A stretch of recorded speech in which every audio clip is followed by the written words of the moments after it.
शिव कथा कहती है किसी संत की पवित्र भूमि पर जब किसी संत की ही कथा का रसतत्व ग्रहण करने का सौभाग्य मिले,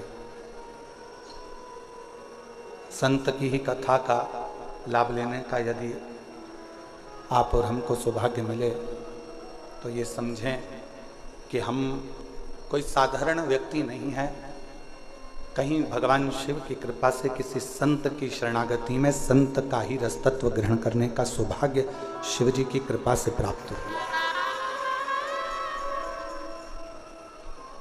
उसी की कृपा, उसी की करुणा, उसी की दया, उसी की कृपा, उसी की करुणा, उसी की कृपा, उसी की करुणा, उसी की दया है जो ये पवित्र कथा का लाभ आप और हम ले रहे हैं। अब इन 7 दिनों में अपने को करना क्या?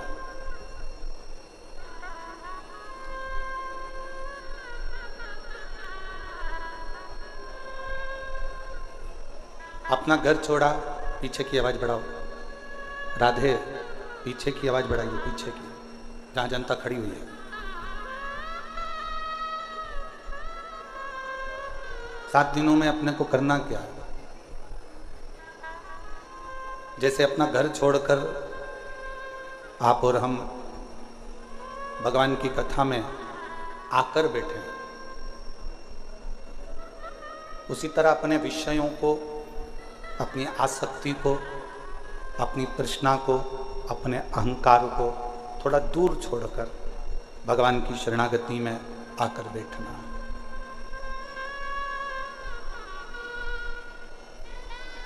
शिवगण भृंगी पर आधारित ये शिव महापुराण की कथा होगी। और शिव जी का एक ऐसा गण है भृंगी, जो भगवान शिव के सिवाय कहीं उसका चित्त, उसका मन जाता ही नहीं। और एक बार जो शिव का होकर आ गया, एक बार जो परमात्मा का होकर आ गया, तो ये मानकर चलो कि फिर तुम्हें कहीं भटकने की जरूरत नहीं पड़ेगी। शंकर तुम्हारा हाथ थामकर तुम्हें मंजिल तक पहुंचा देगा।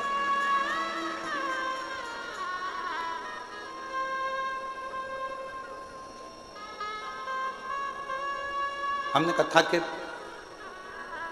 पहले भी वर्णन किया है कि शिव महापुराण की कथा करवाने वाला कोई दूसरा नहीं होता, स्वयं देवाधिदेव महा, जम के बोलो जरा, देवाधिदेव महादेव होते। और आज वास्तव में कथा के यजमान भी महादेव महाराज ही हैं।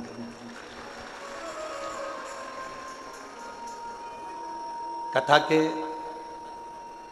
करवाने वाले भी महादेव जी हैं और कथा बाचने वाले भी महादेव जी हैं और कथा सुनने वाले भी महादेव जी हैं। इस कथा को कोई दूसरा नहीं कर। अब आप और हम इसमें कितना ग्रहण कर सकते हैं, आप और हम इसमें से कितना ले सकते हैं, कितना अपनी जिंदगी में उतार सकते हैं, कितना प्राप्त कर सकते हैं, या आप और हमारे ऊपर निर्भर करता है। महाराज, ज्ञान की पहचान बहस से होती है। एक सास बहू की आपस में जो बहस चलती है, उससे ये पहचान हो जाती है कि बहू में कितना ज्ञान है।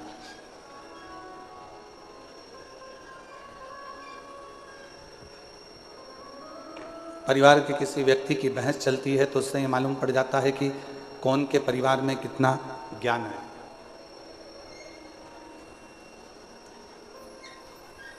एक बहस की पहचान, एक ज्ञान की पहचान उसकी आपसी भाषा की बहस से हो जाती है।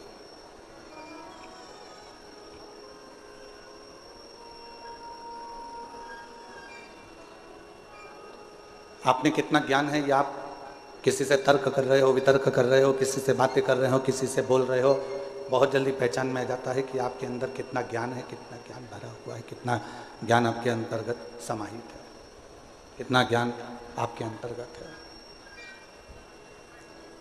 और यदि इंसान की पहचान करना है तो उसकी पहचान करने के लिए बहुत सारे धन, वैभव, संपदा, सत्ता, दौलत की जरूरत नहीं पड़ती, उसकी वाणी, उसकी बोली, उसकी पहचान करा देती है कि उसमें कैसा इंसान है, कैसा व्यक्ति है और कैसा उसका व्यक्तित्व है। केवल वो बोलेगा, केवल उसकी वाणी निकलेगी, केवल उसके शब्द निकलेंगे, केवल वो बोलेगा और उससे उसकी पहचान हो जाएगी कि इसकी वाणी के अनुसार ये इंसान कैसा है। अब उसको परखने की जरूरत नहीं है, उसको बहुत जानने की जरूरत नहीं, उसको बहुत देखने की जरूरत नहीं, केवल उसको उसकी वाणी, उसकी शब्द, उसकी बोली ही उसकी पहचान बता देती है।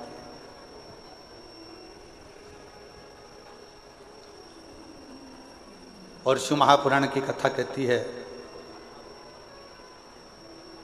परिवार की पहचान किसी दूसरी चीज से नहीं होती, घर के संस्कार हमारे परिवार की पहचान बता देते हैं कि हमारा परिवार कैसा है।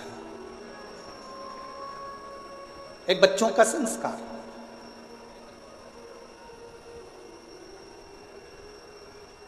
एक प्रसंग याद आता है, और ये केवल कोई कथा नहीं है, ये ओरिजिनल प्रसंग है जिसको हमने अखबार में पढ़ा था, शायद 4-6 साल पुराना हो सकता है।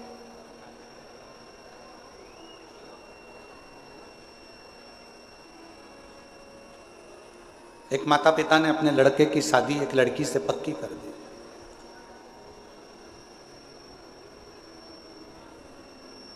दिखने में सुंदर है लड़की, अच्छी है, श्रेष्ठ है, सुंदर है, पढ़ी लिखी भी है,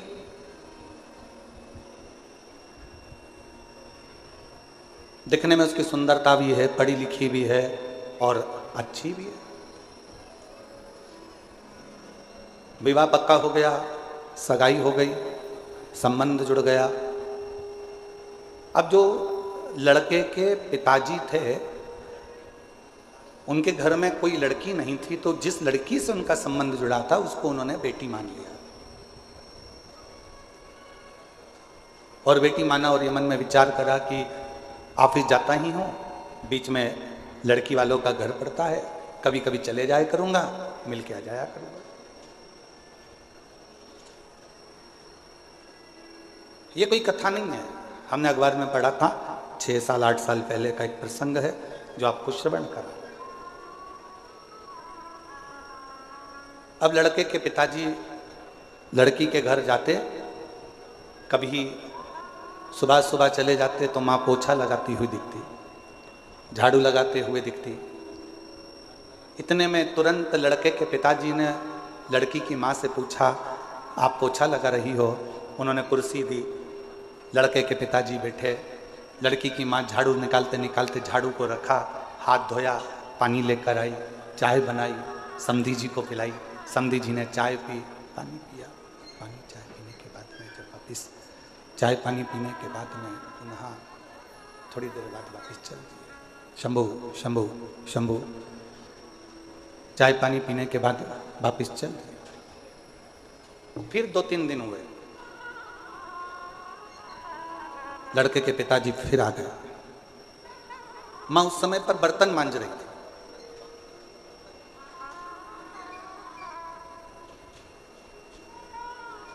ससुर जी ने पूछा, समधी जी ने पूछा, क्यों साहब समधी जी कहाँ गए? कहा वो काम से गए। बेटा काम से गया, बेटी अंदर है। अच्छा। समधी जी के लिए बर्तन मांजते मांजते छोड़कर फिर वो चाय लाई, पानी लाई, समधन ने चाय पानी पिलाया। समधी जी फिर चले गए। 1.5 महीने के बाद फिर समधी जी आई। समधन कपड़े धो रही थी, आवाज लगाई, दरवाजा खोला, फिर आए, फिर पूछा सब कहाँ हैं? तो कहा कोई वहाँ, कोई वहाँ, कोई वहाँ। हाथ धोया, पानी लाई, कुछ नाश्ता बना के रखा था, नाश्ता लेकर दिया। 15 दिन के बाद फिर समधी जी आए, सास ने, लड़की की माँ ने फिर वैसा के वैसे किया। अब समधी जी ने एक पत्र लिखकर भेजा कि हमारी तरफ से ये रिश्ता कैंसिल करा जाता है। हमको ये संबंध नहीं रखना, हमको ये रिश्ता नहीं रखना। लड़की के माँ बाप ने पूछा, साहब आपका हमारा इतना अच्छा प्रेम है, संबंध है, फिर आप लड़का लड़की का ये संबंध क्यों नहीं रखना चाहते? तो लड़के के पिता ने पत्र भेजकर लिखा, हमें हमारे घर में बहू चाहिए जो अपने माँ बाप का आदर करती हो, वो आदर अपने सास ससुर का करे। अगर माँ घर में बर्तन मांज रही है और बेटी घर में मोबाइल चला रही हो, माँ कपड़े धो रही हो और बेटी लैपटॉप चला रही हो, माँ झाड़ू लगा रही हो और बेटी अपने कमरे में सो रही हो, माँ पूरे घर का काम कर रही हो और बेटी आराम से बैठकर अपने कमरे से बाहर ना निकल रही हो, तो हमको टेबल पर सजाने के लिए गुलदस्ता नहीं चाहिए, हमको बहू चाहिए, हमको बहू चाहिए। खूब पढ़ाओ बेटियों को। यशु महापुराण की कथा कहती है, शंकर जी की 6 लड़कियों को शंकर जी ने अलग अलग गुरु के गृह में पढ़ने के लिए भेजा था। शायद दुनिया का पहला पिता होगा जो अपनी बेटी को शिक्षा अध्ययन करने के लिए भेजे थे, वो देवाधिदेव महादेव थे, वो भगवान शंकर थे, वो भगवान शिव, वो उघड़दानी देवाधिदेव महादेव भगवान शंकर थे। खूब पढ़ाओ बेटी को, अच्छी एजुकेशन दिलाओ बेटी को, अच्छा कॉलेज दिलाओ बेटी को, अच्छे स्कूल में पढ़ाओ बेटी को, तुम्हारी कैपेसिटी से ज्यादा अध्ययन कराओ बेटी को। पर निवेदन है, अपनी घर की बेटी को एक संस्कार जरूर देना कि अगर माँ थकी हुई दिख रही हो तो बेटी कहे, मम्मी भले मैं ऑफिस से आई हूं, तुम बैठो, मैं चाय बनाकर तुम्हारे लिए भी लाती हूं और मेरे लिए भी लेकर। माँ आप रुको, थोड़ा काम मैं करती हूँ, आप बैठे रहो, मम्मी टेंशन मत लो, मैं कर दूंगी ना, हो जाएगा ना, चिंता मत करो, चलो बैठो, पापा चिंता मत करो। जिस घर की बेटी का संबोधन, जिस बेटी के घर के शब्द अपने माँ बाप के लिए इस तरह के निकलते हैं, समझ लेना वो बेटी अपने ससुराल में थोड़ी तंगी में भी अपनी जिंदगी का बसर सही से कर सकती है, कर सकती है। थोड़ी तंगाई आएगी, थोड़ी तकलीफ आएगी, पर उसमें भी वो अच्छे से जिंदगी का बसर कर सकते, जिंदगी श्रेष्ठ जी सकते। आज के जमाने में हम सहनशीलता नहीं दे पा रहे। शिव महापुराण की कथा कहती है, परिवार की सबसे बड़ी पहचान होती है उसके घर के संस्कार। मेरे उघड़दानी मेरे शंकर भगवान के परिवार की सबसे बड़ी पहचान है उनके घर के संस्कार। राजा नहुष के घर में तकलीफ आई और शंकर भगवान की बेटी अशोक सुंदरी ने अपने पति के साथ कदम से कदम मिलाकर कार्य करना प्रारंभ किया। शिव जी के दामाद का नाम था राजा नहुष। शंकर जी की बेटी राजा नहुष के साथ ब्याही थी।